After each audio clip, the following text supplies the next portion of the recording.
আমরা বলেছি এই বৈষম্য মুরাদনগর চলবে না। কুমিল্লার মুরাদনগর উপজেলার বাঙ্গরায় ১৯ এপ্রিল শনিবার জাতীয় নাগরিক পার্টির সমাবেশ অনুষ্ঠিত হয়েছে।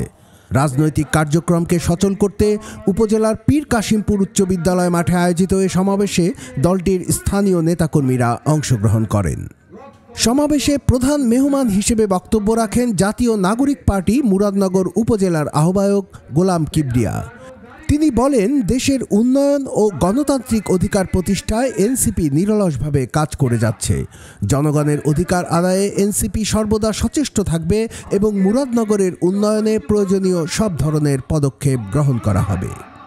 মুরাদনগরের প্রত্যেকটা ঘরে ঘরে চাঁদা দিতে হতো, কি বলেন ঠিক না? আমার কি অপরাধ এটা ছিল? আমি একটা ঘোষণা দিয়েছি, কে কে কি দল করেছে আমাদের জানার প্রয়োজন নেই, কিন্তু যারা অন্যায় করবে, যারা চাঁদাবাজি করবে, প্রশাসনের লোক যদি এখানে থাকেন তাদেরকে উদ্দেশ্য করে বলছি, আপনারা আর ব্যালেন্স করার সময় নেই। আজকে আমরা মাঠে নেমেছি, গণজোয়ার তৈরি হয়েছে।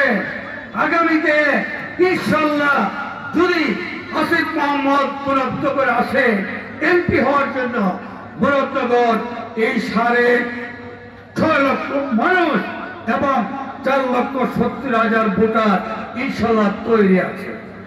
সমাবেশে জুলাই বিপ্লবে সকল শহীদদের স্মরণ করে নেতাকর্মীরা বলেন, ডক্টর মোহাম্মদ ইউনূসের হাতে বাংলাদেশ দুর্বার গতিতে এগিয়ে চলছে। দেশের সংস্কার চলছে। এ সময় সব ধরনের প্রোপাগান্ডা প্রতিরোধ করতে হবে। ভারতে পলাতক খুনি হাসিনাকে দেশে ফিরিয়ে এনে আদালতের মাধ্যমে তার বিচার নিশ্চিত করা হবে। বাঙ্গরা বাজার থানার জাতীয় নাগরিক পার্টির সভাপতি মোহাম্মদ কামরুল হাসান কোনালের সভাপতিত্বে সমাবেশে প্রধান অতিথি ছিলেন আকবপুর ইয়াকুব আলী ভূঁইয়া উচ্চ বিদ্যালয়ের প্রধান শিক্ষক মোহাম্মদ বিল্লাল হোসেন। বিশেষ অতিথি ছিলেন এম.এ. জাহের মুন্সি ও অ্যাডভোকেট উবায়দুল হক সিদ্দিকী। ১৬ বছরে আমরা যারা বিএনপি করেছি তারা কি শেখ হাসিনার একটা পশম ছিঁড়তে পেরেছি? পারি নাই। এই যে ছেলেরা, শিক্ষার্থীরা। কুমিল্লার কাগজ, নিউজ ডেস্ক।